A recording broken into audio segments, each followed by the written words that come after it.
سبحان اللہ سبحان اللہ۔ مصطفیٰ کی شان نرالی ہے، لیکن میرا عنوان وہ نہیں، توجہ کرے۔ فرعون دشمن نبی کا دشمن، قارون نبی کا دشمن، اتنا بڑا دشمن جس نے زنا کا الزام لگایا۔ اس کے بعد اللہ اکبر، حامان یہ بھی نبی کا دشمن، شداد یہ بھی نبی کا دشمن جس نے زمین پہ جنت بنائی۔ اور ابی بن خلف کا اگر تعارف آپ نہیں جانتے، جو جانتے ہیں وہ جانتے ہیں، جو نہیں جانتے وہ سن لیں۔ اللہ کے رسول رحمت للعالمین نے اپنی زندگی میں کسی کو قتل نہیں کیا، ظاہری زندگی میں کسی کو قتل نہیں کیا، آقا نے کسی کو قتل نہیں کیا، ایک بندے کو حضور نے قتل کیا بس۔ اللہ کے رسول نے ایک بندے کو قتل کیا، ایک شخص کو قتل کیا، اور جس کو قتل کیا اس کا نام ہے ابی بن خلف۔ اور یہ حدیث میں آیا ہے زمانے کا بدترین انسان وہ ہے یا جو نبی کو قتل کرے یا نبی اس کو قتل کرے۔ آپ مجھے بتائیں وہ رحمت للعالمین دندات شہید کرنے والوں کو دعا دیتے، زمین پہ ڈھکیل دینے والوں کو اور گھٹنوں کو پھوڑ دینے والوں کو دعا دیتے، پنڈلیوں پہ پتھر مارنے والوں کو دعا دیتے۔ حضور نے جس کو قتل کیا ہوگا، اب قتل بھی شان رحمت للعالمین سے ہی کیا، حضور نے کوئی اس کو تلوار نہیں اٹھائی، اس کے ٹکڑے نہیں کیے، گردن نہیں کاٹی، کیا کیا اپنا نیزہ لیا اور نیزہ لے کے اس کو صرف چبا دیا۔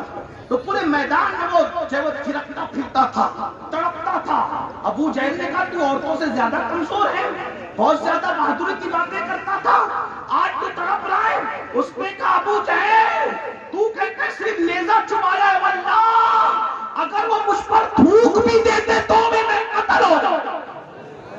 حضور علیہ السلام نے جس کو قتل کیا وہ ابی بن خلف ہے۔ اب میری قوم کے جوانوں، عشق مصطفیٰ کے دعوے داروں، کلمہ پڑھنے کا دعویٰ کرنے والوں، اللہ کے رسول کی کا فرمان جس پر تمام مکاتب فکر کے لوگوں کا اتفاق کہ بے نمازی فرعون کے ساتھ قیامت میں اٹھے گا، حامان کے ساتھ اٹھے گا، قارون کے ساتھ اٹھے گا، شداد کے ساتھ اٹھے گا، ابی بن خلف، یعنی 5 کے 5 نبی کے دشمن۔ اب امام المتکلمین بتا رہے ہیں، فرماتے ہیں قیامت کے دن بے نمازی دشمنان رسول، گستاخان رسول کے ساتھ اٹھے گا۔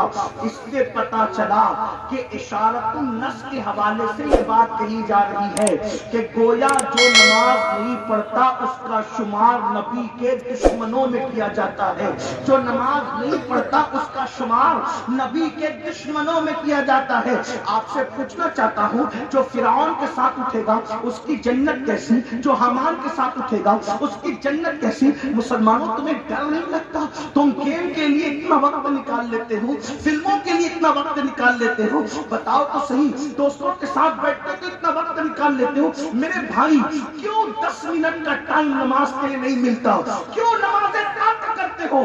خدا کے لیے آپ جانتے ہیں اللہ کے رسول علیہ السلام نے فرمایا جس نے جان بوجھ کر نماز چھوڑ دی قیامت کے دن اس کے ساتھ میرا کوئی وعدہ نہیں ہے، وہ میرے ذمے سے باہر ہو گیا ہے، وہ میرے ذمے سے خارج ہو گیا ہے۔ برادری سے خارج ہونے کا اتنا خیال ہے، رسول اللہ نے اپنے ذمے سے خارج کیا ان کو جو نماز نہیں پڑھتے۔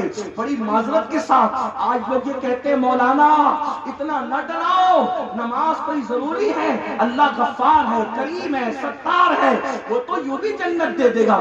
میں کہتا ہوں میں نماز تیری وجہ سے نہیں سمجھتا، میں تو نماز کربلا کی وجہ سے سمجھتا ہوں۔ اگر نماز اتنی اہم نہ ہوتی تو امام حسین آخر میں سجدہ نہ کرتے، امام علی مقام سجدہ کر رہے ہیں۔ اور اس کے بعد آپ کو بتاؤں بڑی معذرت کے ساتھ تعویذ والے لوگ مجھ سے ناراض نہ ہوں، میں تعویذ کا مخالف نہیں، میرے دادا مرشد کی تو پوری زندگی تعویذ ہی دینے میں گزری ہے، لیکن ایک بات آپ سے کہنا چاہتا ہوں، آپ کون نہیں جانتے، آپ بریلوی شریف کے قریب رہتے ہو، سیدی مفتی اعظم تعویذ کے ذریعے سے سارے معاملات کرتے تھے، ہم تعویذ کے مخالف نہیں ہے، لیکن ایک بات کہتا ہوں، لوگ بے چینی کا علاج تعویذات سے کرنا چاہتے ہیں۔ آپ سے پوچھتا ہوں، یاد رکھنا، نماز نہیں پڑھو گے کوئی تعویذ تمہیں کام نہیں آئے گا، تمہاری مصیبتیں بڑھتی جائے گی۔ اگر کوئی کہتا ہے تعویذات مصیبتوں کا حل ہے، واللہ ہرگز نہیں۔ سحر جادو کا مقابلہ تعویذات سے ہو سکتا ہے، اللہ کا عذاب تعویذات سے نہیں ٹالا جا سکتا۔ آپ جانتے ہیں جو ہر بے قرار دل کا قرار، جو ہر بے چین دل کا چین، کون ہے ہر بے قرار دل کا قرار، کون ہے ہر بے چین دل کا چین؟ میرے امام کہتے ہیں ان کے مثال کوئی کیسے ہی رنج میں ہو، جب یاد آ گئے ہیں سب غم بھلا دیے ہیں۔ آپ سے میں پوچھنا چاہتا ہوں، اللہ اکبر، میرے آقا یاد آئے تو انسان غم بھول جاتا ہے، لیکن جب رسول اللہ بے چین ہوتے تھے، جب میرے آقا بے قرار ہوتے تھے، وہ رسول جو ہر بے چین دل کا چین ہے، ہر بے قرار دل کا قرار ہے، جب وہ بے چین ہوتے تو کیا کرتے تھے؟ میرے آقا فرماتے تھے، ارحنا یا بلال، اے بلال میری بے چینی کو دور کر، اے بلال میری بے قراری کو دور کر، اے بلال مجھے راحت پہنچا۔ بلال کہتے کیسے؟ آقا فرماتے بالصلاۃ، اذان پڑھ، ہم نماز پڑھیں گے اور اپنے دل کو سکون عطا کریں گے۔ وہ ہمارے رسول نماز میں اپنے آپ کا سکون تلاش فرما لیں، حالانکہ وہ تو ہر بے چین دل کا چین ہے، وہ تو عرش کی بے چینیوں کا بھی چین ہے، لیکن نماز کی اہمیت تو آپ سمجھے نا۔ اللہ اکبر۔ اور سن لو، صحابہ کرام فرماتے ہیں رسول اللہ کے دور میں مسلمان اور غیر مسلم میں فرق کرنے کے لیے ایک ضابطہ تھا، جو نماز پڑھتا تھا ہم اس کو مسلمان سمجھتے تھے، جو نماز نہیں پڑھتا تھا ہم اس کو کافر سمجھتے تھے۔ اللہ اکبر، اللہ اکبر۔ خود فتاوی رضویہ شریف اٹھا کے دیکھیں، کئی صحابہ کا نام لکھا ہے جن کا فتویٰ ہے کہ بے نمازی کافر ہے۔ حالانکہ ہم حنفی ہونے کی وجہ سے ڈائریکٹ بے نمازی کو کافر نہیں کہتے، امام کی تعلیم کے ساتھ ہم ہیں، لیکن ایک بات آپ سے پوچھتا ہوں، اگر قیامت کے دن اصحاب کے فتوے کے مطابق فیصلہ ہوا تو ہوگا کیا؟ آپ مجھے بتائیں۔ آپ چشتی تو بن گئے، نقشبندی تو بن گئے، سہروردی تو بن گئے، رضوی تو بن گئے، اشرفی تو بن گئے، برکاتی تو بن گئے، مداری تو بن گئے، آپ سب بنے، آپ سچے مسلمان کس دن بن رہے ہو؟ سبحان اللہ۔ آپ سچے مسلمان کس دن بن رہے ہو؟ ٹوپیوں کے کلر تمہیں سلسلوں سے وابستہ کر سکتے تمہارے اپنے زوم میں، لیکن خدا کی عدالت میں مسجدوں کو آباد کیے بغیر اپنا سچا مسلمان ہونا ثابت نہیں کر سکتے۔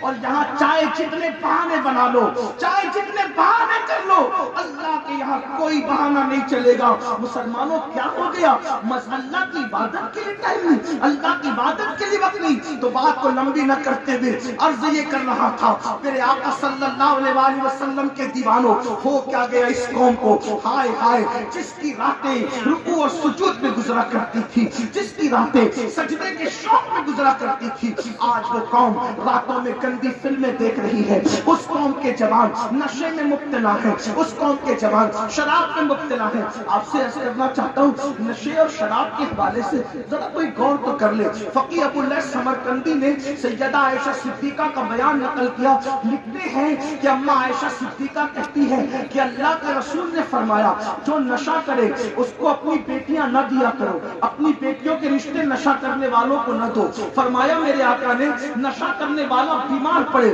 اس کی عیادت کے لیے نہ جاؤ، نشہ کرنے والا مر جائے اس کا جنازہ نہ پڑھو۔ اللہ اکبر۔ اس کو قرض کی حاجت ہو اس کو قرض نہ دیا جائے، وہ بھوکا ہو اس کو کھانا نہ دیا جائے، اس لیے کہ پہلے سمجھاؤ، نہیں مانتا تو سوشل بائیکاٹ کرو تاکہ پتہ چلے کہ نشہ کرنے والوں کا انجام کیا ہے۔ اور پھر اللہ کے رسول کا نبی اللہ نشہ کرنے والوں کا قیامت کے دن کا منظر بتاتے ہیں۔ آقا ارشاد فرماتے ہیں جو دنیا میں نشہ کرے گا وہ قیامت کے دن یا تو سور کی شکل میں اٹھے گا یا تو بندر کی شکل میں اٹھے گا، دو میں سے کوئی ایک شکل لے کے وہ اٹھے گا۔ ہائے میری قوم کے جوانوں، کڑوے گھونٹ تمہیں کون سا فائدہ دیتے ہیں؟ ہائے مرشد پڑھی اللهم صل على سيدنا وشفينا وحبيبنا مولانا محمد وسلم صلوا عليه صلاة والسلام عليك يا رسول الله۔ کڑوے گھونٹ تمہیں کون سا فائدہ دیتے ہیں؟ یہ نشہ انسٹالمنٹ پر تمہیں تباہ کر رہا ہے، پھیپھڑوں کو کھا رہا ہے، تمہاری سوچ کو کھا رہا ہے۔ تمہاری فکر کو کھا. اور یہ نشہ جان بوجھ کر مسلم بستیوں میں عام کیا جاتا ہے. کیوں؟ لوگوں کو تمہارے ٹیلنٹ سے تکلیف ہے، کیونکہ لوگ جانتے ہیں جب تم پڑھو گے تو تمہارا کوئی مقابلہ نہیں کر سکے گا. جب تم تجارت کرو گے تو کوئی تمہارا مقابلہ نہیں کر سکے گا. جب تم سیاست کرو گے تو کوئی تمہارا مقابلہ نہیں کر سکے گا. جب تم بولو گے تو کوئی تمہارا مقابلہ نہیں کر سکے گا. کسی قوم کے پاس اتنا ٹیلنٹ نہیں ہے جتنا مسلمانوں کے پاس ہے. آپ کہیں گے مولانا 1400 سال کی بات نہ کرو. میں کہا 1400 سال کی نہیں. ابھی عقائد پر کوئی گفتگو کرنے کی بجائے میں آپ سے کہتا ہوں آج بھی کلمہ پڑھنے والوں کا ٹیلنٹ یہ ہے کہ ہندوستان کو جس نے اتنی طاقت دی ہے وہ کوئی کلمہ پڑھنے والا ہی ہے. آپ مجھے بتائیں 1857 میں انقلاب کی آواز بلند کرنے والا کوئی کلمہ پڑھنے والا ہی ہے. 1857 میں جہاد کا فتویٰ انگریزوں کے خلاف دینے والا کوئی کلمہ پڑھنے والا ہی ہے. اللہ اکبر. پورے ملک میں انقلاب کی آگ لگا کر انگریزوں کو بھگانے والا کوئی اور نہیں ہے. بس سب کلمہ پڑھنے والے. نعرہ تکبیر، نعرہ رسالت، نعرہ حیثیت، مشرق اعلیٰ حضرت، فیضان اعلیٰ حضرت، خواجہ کا ہندوستان، حضرت علامہ سید امین القادری صاحب کو ملا. آپ کلمے کو سمجھتے کیا ہو؟ آپ کا حسن آپ کو نہیں پتا ہے. دنیا تمہارے حسن سے لرزہ برندار ہے. اپنا ٹیلنٹ سمجھو خدا کے لیے.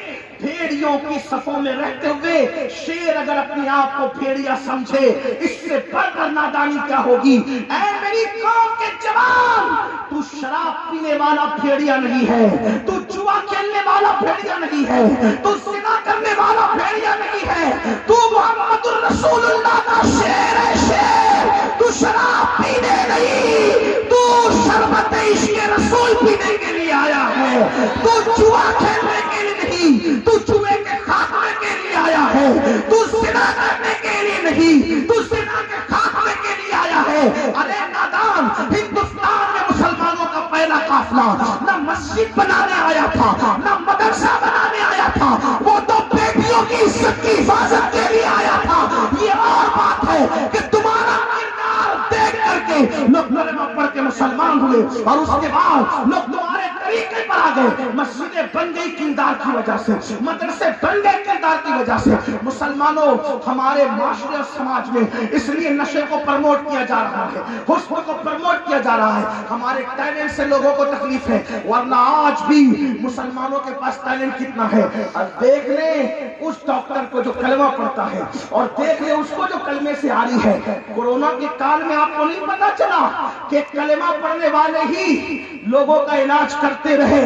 محمد رسول اللہ کے غلام ہی موت کی آنکھوں میں آنکھیں ڈال کے علاج کرتے رہے. ورنہ ہم نے بڑے بڑے ایم ڈی ڈاکٹروں کو گھر بیٹھے ہوئے دیکھا ہے اور کلمہ پڑھنے والے BUMS ڈاکٹر علاج کرتے ہوئے نظر آ رہے تھے. کلمے کی طاقت کو سمجھتے کیا ہو؟ تمہیں نہیں پتا یہ کلمہ کیا ہے. خدا کی عزت کی قسم مجھے تو یہ بھی غصہ آتا ہے جب کوئی کہتا ہے مولانا کوئی وظیفہ دو، ہم کہتے ہیں کلمہ پڑھ، وہ کہتے ہیں کوئی اور دو. کتنے نادان ہو، کلمے کی اہمیت سے بے خبر ہو. ارے وہ کلمہ جو کافر کو مسلمان بنا دیتا ہے وہ مسلمان کو کون سا مقام. اللہ یا رسول تہمات پرستی میں مبتلا مسلمانوں، کلمے کی اہمیت کو سمجھو. کلمے نے مشرک کو مومن بنایا ہے، کلمے نے ادھر سے نکال کے ادھر ڈالا ہے. ارے کلمے کی طاقت یہ ہے، کلمہ زمین پہ پڑا جاتا ہے عرش ہلنے لگتا ہے. جو کلمہ عرش ہلانے کی طاقت رکھتا ہے اس کلمے کے اندر کیسی طاقت اور قوت ہوگی. افسوس ہے تو یہ نشہ، یہ جوا، یہ سارے خرافات آپ کے محلے میں اس لیے ہے کہ تمہارے ٹیلنٹ سے لوگوں کو تکلیف ہے. اور آپ سن لیں، نادان مت بنو. آپ گناہ مٹانے آئے تھے، گناہ کو پرموٹ کرنے نہیں آئے. آپ جرائم ختم کرنے آئے تھے، جرائم کو پرموٹ کرنے نہیں آئے. بس بات کو آگے لے جاتے ہوئے اختتام کی طرف چلتے ہوئے اشرف آقا علیہ السلام فرماتے ہیں کہ جو نشہ کرتے ہوں گے وہ یا تو سور کی شکل میں اٹھیں گے یا تو بندر کی شکل میں. ان کی آنکھوں سے خون بہ رہا ہوگا، پورے بدن پہ جہنم کے سانپ اور بچھو چپکے ہوں گے، اور اس کے منہ سے پاخانہ نکل گا، وہ پاخانہ اگلتے ہوں گے۔ پیاز اگر کھا لو تو اس کی بدبو خود سے برداشت نہیں ہوتی، جب قیامت میں پاخانہ اگلتے ہوئے آؤ گے نشے کے جرم میں، نشے کی پاداش میں، بہت اسمارٹ بنتے ہو، بہت روشن خیال بنتے ہو، مولویوں کو بیوقوف کہہ کر کے بہت ترقی یافتہ بنتے ہو۔ یہ تو پرانی باتیں ہیں، جب نشے کے لیے مذمت آئی تھی، نشہ تو اس کا حرام ہے جو دیسی دارو ہے، ابھی تو نئی نئی ٹیکنیک نکل گئی، تجھے کیا پتا؟ میرے نبی وہاں کی بات کرتے جہاں لوگوں کا تصور نہیں جاتا۔ ہاں، گیہوں کی انگور کی جب شراب بنتی تھی تبھی فرما دیا کلو مسکرین حرام، جس سے بھی نشہ ہوگا وہ سب حرام۔ سبحان اللہ، بے شک حضور علیہ السلام کی ایک حدیث قیامت تک کو کور کر رہی ہے، اس لیے کہ رسول اللہ کا نظام رحمت قیامت تک کے لیے۔ اور اپنے آپ پہ رحم کرو، جو لوگ نشہ کرتے ہیں میں ان کو بتا دوں، میرا یقین نہیں ہے تو سائنس سے پوچھ لینا، نشہ کرنے والا جلدی سے نامرد ہوتا ہے، بیوی کے قابل نہیں رہتا۔ نشہ کرنے والا سوچ اور سمجھ کی صلاحیتیں ختم ہو جاتی ہے، نشہ کرنے والا سماج پر بوجھ بنتا ہے۔ ہاں، جو نشہ کرتا ہے اس کے بچوں کو اسکول میں عزت نہیں ملتی۔ لوگ کہتے ہیں نشیڑی کے بچے آ گئے، ان کے بچوں کو جوان ہونے کے بعد اچھے رشتے نہیں ملتے۔ اس کی بیوی جب وہ کمائے گا نہیں تو برتن جھاڑو کے لیے جانا پڑتا ہے، اور جہاں برتن جھاڑو یا عورت کوئی کام کے لیے جائے تو لوگوں کی نظر پھر کیسے کیسے اٹھتی ہے، اس کا کوئی تبصرہ کرنے کا موقع نہیں۔ نادان، تو اپنے کڑوے گھونٹ کے لیے، چند نشے کی گولیوں کے لیے، چند نشیلی دواؤں کے لیے پورے خاندان کو تو معاذ اللہ داؤ پہ لگا رہا ہے۔ سوچ تو صحیح، تیرے پورے ماں باپ نے تجھ سے کتنی توقعات کی ہوگی، اور تو جوان ہو کر کے بری صحبت کا شکار ہو کر کے تو نشے میں پڑ گیا۔ نہیں میرے بھائی، آج کی اس محفل غوث الورا میں آپ کو نشے سے نکلنا ہوگا، بلکہ میں تو کہتا ہوں ہر نشے سے باہر نکلو، ہر نشے سے باہر نکلو۔ گھمنڈ ہے، اگر نشہ ہے دولت کا اس سے بھی نکلو، شراب کا ہے اس سے بھی نکلو، جوانی کا نشہ ہے اس سے ہی باہر نکلو، گناہ کا نشہ اس سے ہی باہر نکلو، اللہ اکبر، نسب کے فخر کا نشہ ہے اس سے ہی باہر نکلو، ہر نشے سے باہر نکلو۔ ہمارے یہاں کوئی نشہ جائز نہیں ہے سوائے ایک نشے کے، ہر نشہ حرام ہے، ہر نشہ حرام ہے، بس ایک نشہ ہمارے جائز ہے، اور صرف جائز نہیں ہے بلکہ جان عبادت ہے۔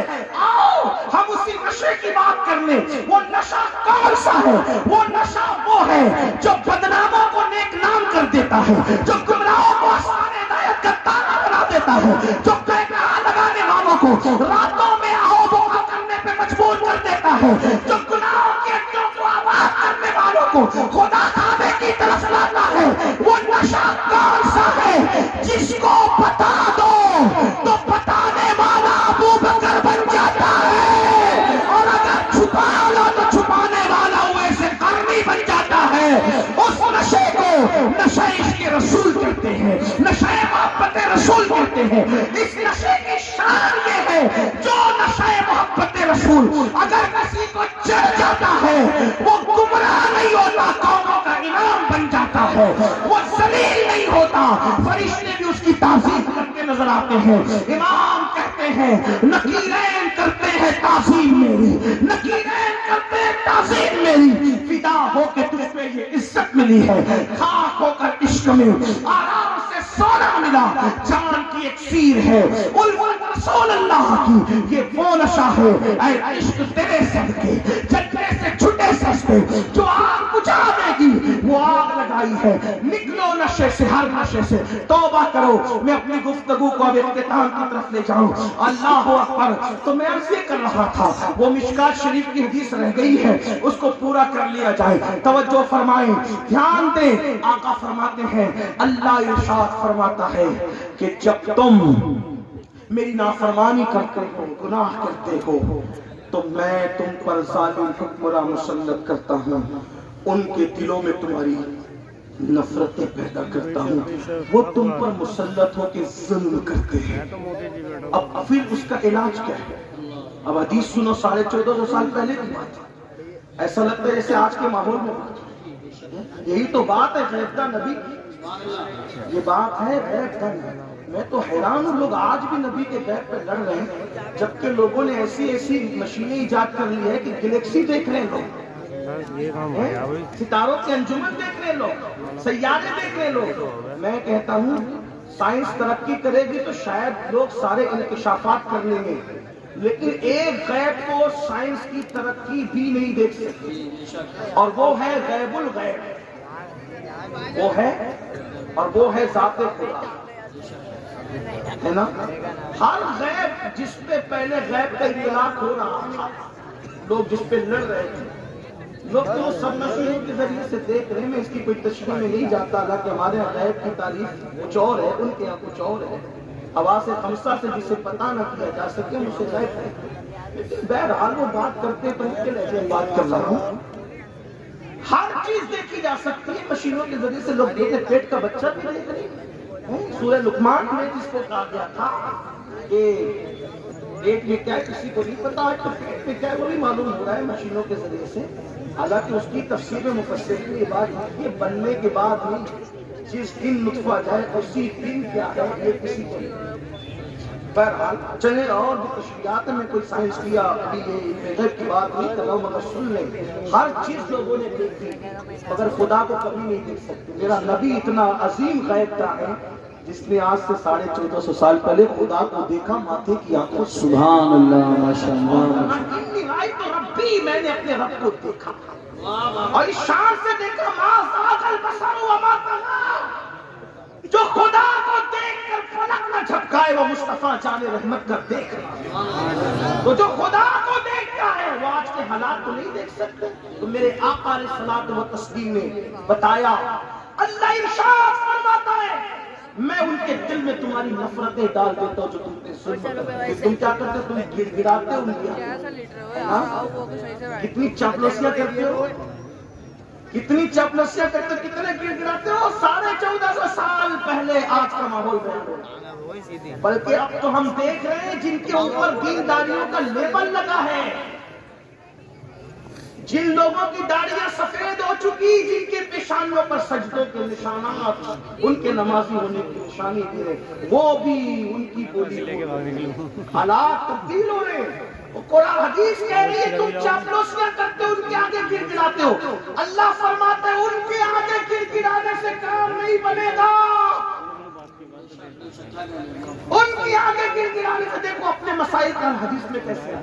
آپ کہتے ہو ہمارا حل ہونے کا حدیث میں ہے، حدیث پڑھا تھا، قرآن حدیث کی طرف رخ کر دیا، حدیث سے تو منہ پھیر بیٹھے، حدیث سے تو منہ، کوئی 4 جملے انگلش کے بول دے ایسے مرغوب ہوتے ہیں، لیکن کوئی حدیث پڑھے اس پہ توجہ نہیں۔ ہم انگریزی کے مخالف نہیں ہیں، جی بے شک، ہمارے نبی کا فرمان ہے ہر زبان سیکھو، لیکن آپ سے پوچھتا ہوں اتنے انگریزوں کے غلام ہو کہ 4 جملوں سے متاثر ہو اور حضور کا فرمان کوئی پڑھے تو توجہ ہی نہیں۔ بہرحال تو بلکہ اب تو اتنا ظلم بڑھ گیا کہ اب رسول اللہ کی حدیثوں پر بھی اعتراضات ہو رہے ہیں، یہ سب کچھ ہو رہا ہے۔ تو آقا علیہ السلام فرماتے اللہ نے فرمایا تم وہاں گر گراؤ گے کچھ نہیں ہوگا، تمہارا مسئلہ حل نہیں ہوگا۔ پھر کیسے؟ اللہ فرماتا ہے ان کے آگے مت گر گراؤ، دیکھو حدیث آ رہی ہے، ان کے آگے مت گر گراؤ، اگر گر گرانا ہے اللہ فرماتے ہیں میری بارگاہ میں گر گراؤ، اپنے گناہوں سے معافی طلب کرو، میں تمہارے حالات کو تبدیل کر دوں۔ سبحان اللہ، ماشاءاللہ ماشاءاللہ، بہت اب اسی پر گفتگو اینڈ ہوتی ہے، گڑ گڑاؤ گے اللہ کی بارگاہ میں، راتوں کو فلمیں مت دیکھو، اپنے گناہوں پر رو، اپنے آپ پر رو، آہو بکا کرو۔ یاد رکھنا کوئی وظیفہ اتنی اہمیت نہیں رکھتا جتنا اللہ کے لیے رونا اہمیت رکھتا ہے۔ اللہ کے لیے رونا، اس کے رسول کے لیے رونا، کوئی عبادت اس کا مقابلہ نہیں کر سکتی، یہ وہ عبادت ہے۔ آپ سے پوچھتا ہوں اولیاء کی زندگی دیکھو، صحابہ کی زندگی دیکھو، اب تھوڑا اس پہ توجہ کریں۔ دیکھو سیدنا فاروق اعظم اللہ کے لیے اتنا روتے تھے کہ روتے روتے آپ کے چہرے پر آنسوؤں کے نشان پڑ گئے تھے. آپ جانتے ہیں اتنا روتے تھے. کون ہے یہ فاروق اعظم؟ جن کو دنیا میں رسول اللہ نے جنت کی بشارت دی ہے. یہ حضور کے سسر بھی ہیں, صحابی بھی ہیں, اور یہ وہ ہیں جن کے بارے میں آقا فرماتے ہیں میرے بعد کوئی نبی ہوتا تو عمر ابن خطاب ہوتے. یہ وہ ہیں جن کے بارے میں فرمایا اپنی محفلوں کو عمر کے نام سے زینت دیا کرو. آپ سے پوچھتا وہ کیوں رو رہے تھے؟ وہ کیوں رو رہے تھے؟ آپ کہتے مولانا میرے پیر صاحب مجھے جنت میں لے جائیں گے. واللہ تیرے پیر کی جوتیاں میرے سر اور آنکھوں پر. میں کسی کے پیر کا مخالف نہیں, میں تو ہر سنی پیر کی نالین بردار, ان کا نالین بردار ہوں. لیکن آپ سے کہتا ہوں, آپ کہتے مولانا پیر صاحب لے جائیں گے, زنا کر کے بھی, شراب کر کے بھی, جوا کھیل کے بھی, مسجدوں کو ویران کر کے بھی تیرا پیر تجھے جنت میں لے جائے گا. اتنا پاورفل پیر. اور عمر ابن خطاب کا پیر کون؟ نماز کو لانے والا, قرآن کو لانے والا, قرآن کا پتہ بتانے والا. وہ اللہ کے خوف سے روئے. اور تو اتنا کہے بات کہ تو کہتے سکتے کا دھندا کروں گا تو بھی جنت میں جاؤں گا. سن لو, یہ صرف شیطانی وسوسے ہیں. اللہ کا فرمان قرآن میں ہے. قرآن میں اللہ فرماتا ہے ان عذاب ربک لواقع ما لہ من دافع. تیرے رب کا عذاب واقع ہو کے رہے گا, اور جب اللہ فیصلہ کر لے عذاب دینے کا کوئی اللہ کا عذاب ٹالنے والا نہیں. بے شک بے شک. یہ سب شیطانی چکر ہے. میرا عقیدہ یہ ہے پیر بخشوائیں گے, علماء بخشوائیں گے. میرا عقیدہ تو یہاں تک ہے کہ کچا بچہ مسلمان کا گر گیا تو وہ بھی بخشوائے, لیکن جس کو بخشوائے گا اس میں بات. آنکھوں سے پاپ دیکھو اور تم پہ پاپ کی نظر ڈالو. تمہاری بیٹیاں بے پردہ گھومے دوپٹوں کو مفلر بنا کر, سیریل بیٹی کو بازو میں بٹھا کر کے دیکھتے ہو شرم نہیں آتی؟ کہتے ہو بیٹیا بھاگ گئی, کیوں نہ بھاگے گی؟ تو نے تو سیریل بازو میں بٹھا کر کے بھاگنے کا منظر دکھایا. سیدہ فاطمہ کی زندگی کب بتائی تھی؟ ہم نے کب قناعت سکھائی تھی؟ بیٹیاں وہی بھاگتی ہیں جن کی تربیت نہیں ہوتی. ورنہ آج بھی مسلمانوں کی ایسی بیٹیاں ہیں 30-35 سال کی ہو گئی, ان کے سر کے دوپٹوں کو کسی اجنبی مرد نے بھی نہیں دیتے. آج بھی ہماری قوم میں ایسی بیٹیاں موجود ہیں. وجہ تربیت. آج تو ہم نے اپنی بیٹیوں کو آوارگی کی راہ پہ خود ڈالا ہے. کوچنگ میں بے پردہ جا رہی ہے, کالج بے پردہ جا رہی ہے, بے حجاب جا رہی ہے. یاد رکھو آگ لگے ایسی ترقی کو جس میں آبرو لٹ جائے. واللہ مسلمان کے لیے آبرو پہلے نمبر پر, ایمان کے بعد, اس کے بعد ساری چیزیں ہیں. حیرت ہے مسلمانوں کہاں ہو؟ آؤ. اللہ کے رسول علیہ السلام فرماتے, اللہ فرماتے گر گراؤ میری بارگاہ میں, رو میری بارگاہ میں, توبہ کرو. آقا علیہ السلام کی بارگاہ میں ایک دن ام المومنین سیدہ عائشہ صدیقہ نے پوچھا, آقا کیا کوئی گنہگار بھی جنت میں جائے گا؟ توجہ کریں. آقا علیہ السلام سے ام المومنین پوچھی کیا کوئی گنہگار بھی جنت میں جائے گا بے حساب؟ آقا فرماتے ہاں عائشہ. توجہ کریں, ہاں عائشہ میری امت کے کچھ گنہگار ہیں جن کا حساب بھی نہیں ہوگا, وہ بے حساب جنت میں جائیں گے. گنہگار بے حساب جنت میں جائیں گے. پوچھا امی جان نے, یا سنو وہ کون ہے؟ فرمایا عائشہ جو اکیلے میں اپنے گناہوں کو یاد کر کر کے اللہ کے خوف سے روتے ہیں, اللہ ایسے گنہگاروں کو بے حساب جنت عطا فرمائے. آؤ اپنی راتوں کو سجاؤ اللہ کے خوف سے, اللہ کی خشیت سے. آؤ اپنے آنکھوں کے اندر آنسو لاؤ اللہ کے خوف سے. مکھی کے سر کے برابر اگر اللہ کے خوف کی وجہ سے کسی کی آنکھ میں آنسو آتے ہیں, اللہ اس پر جہنم کی آگ حرام فرما دیتا ہے. افسوس ہم تو اپنے گناہوں کو یاد کر کے کبھی روتے ہی نہیں, کیونکہ ہم گناہ کو گناہ سمجھتے ہی نہیں. ہمارا حال تو یہ کہتے ہم جنت میں نہیں جائیں گے تو کون جائے گا. اب تو قوالوں پر لوگ چل پڑے کہ ہم جنت میں نہیں جائیں گے تو تیری جنت ویران رہے گی. نادان, اللہ کی جنت آج بھی ویران نہیں ہے. تو کیا بات کرتا ہے؟ علماء سے ہٹا اور کس کی بات تو کر رہا ہے؟ اللہ کی جنت آج بھی ویران نہیں اور اس کی جنت کبھی ویران ہو ہی نہیں سکتی. آؤ آؤ توبہ کرو, آؤ پلٹو, گناہوں سے معافی مانگو, رجوع کرو اللہ کی بارگاہ میں. میرے عزیز میرے نوجوان, آؤ اب اختتامی بات سن لو. اگر پلٹو گے توبہ کرو گے تو لوگ کہتے ہیں یار اتنے گناہ کر لیے اب کیا ہوگا. میں کہتا ہوں اللہ فرماتا ہے کتنے بھی گناہ کر, اگر تو سچی توبہ کر لے اللہ تجھے معاف کرے گا.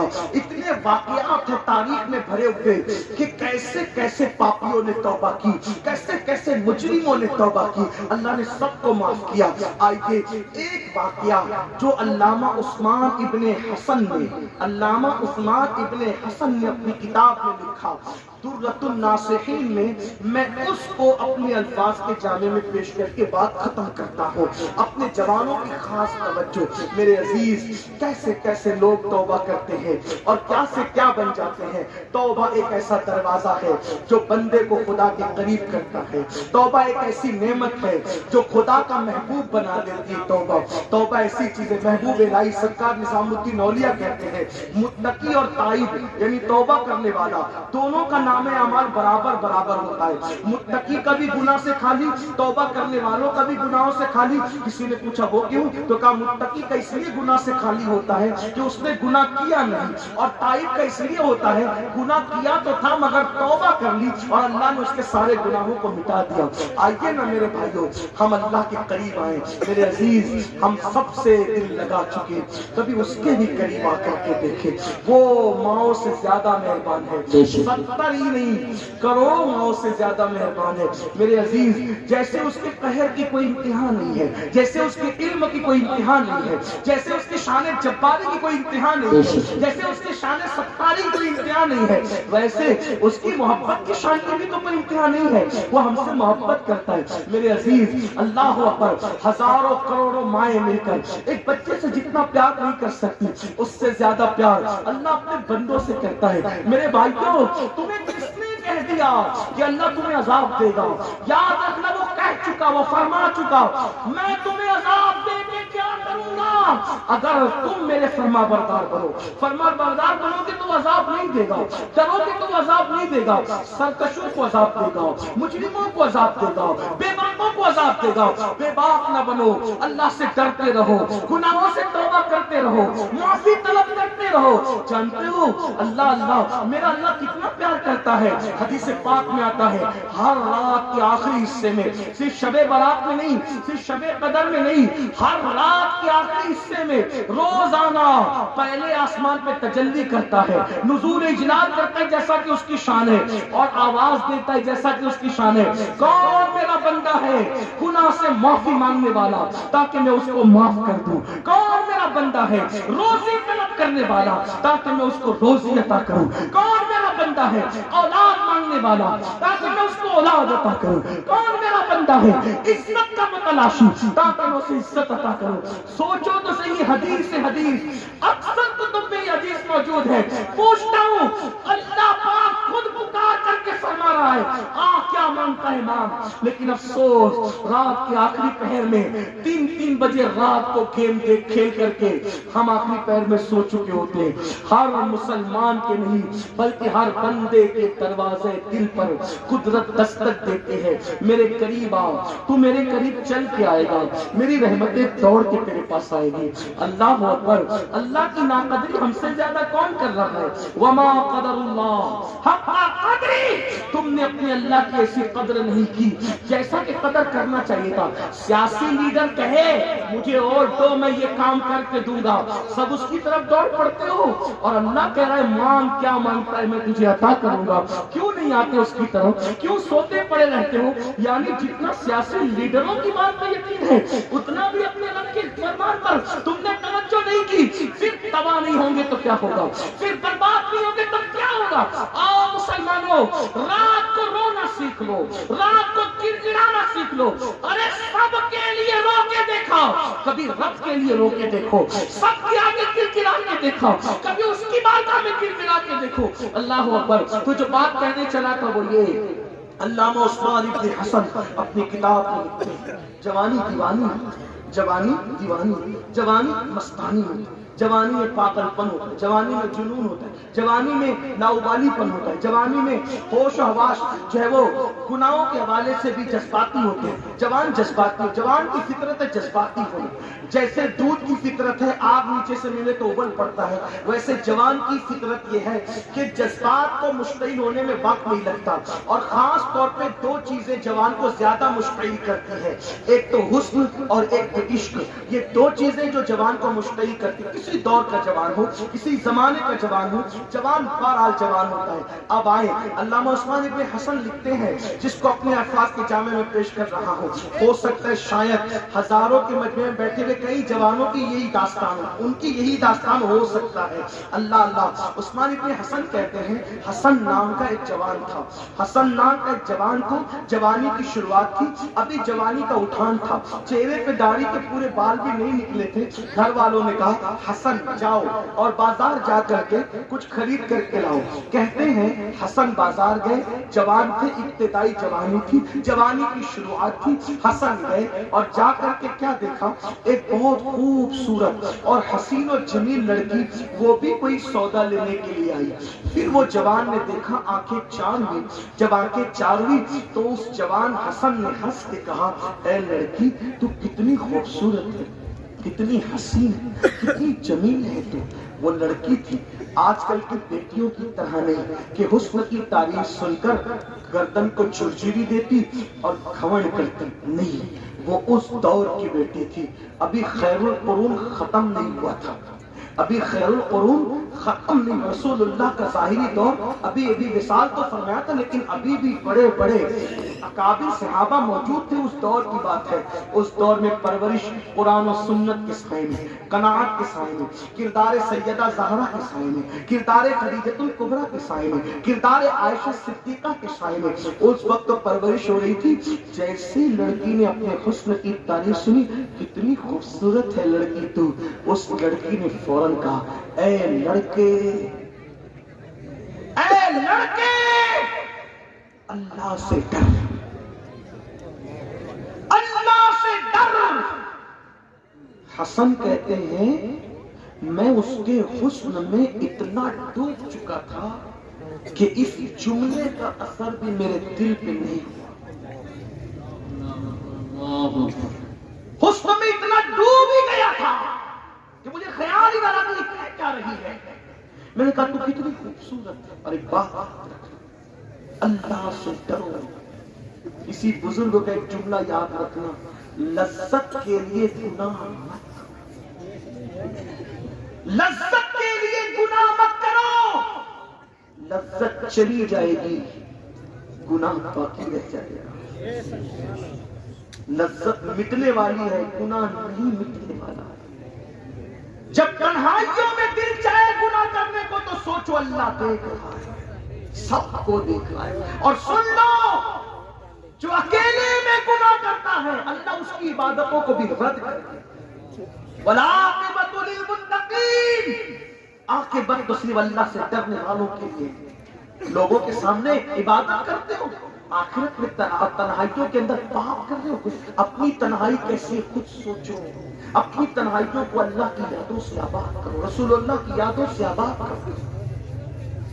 حسن کہتے ہیں، حسن اس نے کہا اللہ سے ڈر۔ میں اتنا ڈوبا تھا کہ مجھے یہ جملہ سمجھ میں نہیں آیا، میں نے کہا کتنی خوبصورت ہے تو۔ اس نے جب دیکھا کہ میں اس کے حسن کی تعریف کیے جا رہا ہوں تو لڑکی نے کہا اچھا اے لڑکے تجھے میرے پورے وجود میں کیا خوبصورت لگ گیا، کیا اچھا لگ گیا۔ حسن کہتے میں نے کہا تیری آنکھیں کتنی خوبصورت، تیری آنکھیں کتنی حسین ہے، تیری آنکھوں کو دیکھ کر گلے نرگس یاد آتے ہیں، تیری آنکھوں کو دیکھ کر چمکتے ہوئے ستاروں کی چمک یاد آتی ہے۔ جو کہنا تھا کہنے والے نے کہا ہوگا، لیکن اگر علامہ ارشد القادری کی زبان میں کہوں تو پھر بات طویل ہوگی، لیکن اتنا ضرور کہتا ہوں کہ وہ لڑکی نہیں تھی، حسن کی ملکہ تھی، اس کے رخسار نہیں بلکہ لالا کے گلوں کی یاد دلانے والے کھلتے ہوئے پھولوں کی طرح تھے. اس کے ہونٹ نہیں لالے یمن تھے، اس کے بال نہیں سنبل کا پودا، اس کی آنکھ نہیں نرگس کے پھول، اس کا چلنا نہیں کسی مورنی کا خرام ناز کرنا تھا، اس کا تیز قدم اٹھانا نہیں کسی ہرنی کا چوکڑی بننا تھا. ایسے حسن و جمال کو کوئی دیکھے تو پھر صاحب تسبیح اور مصلی بھی ہو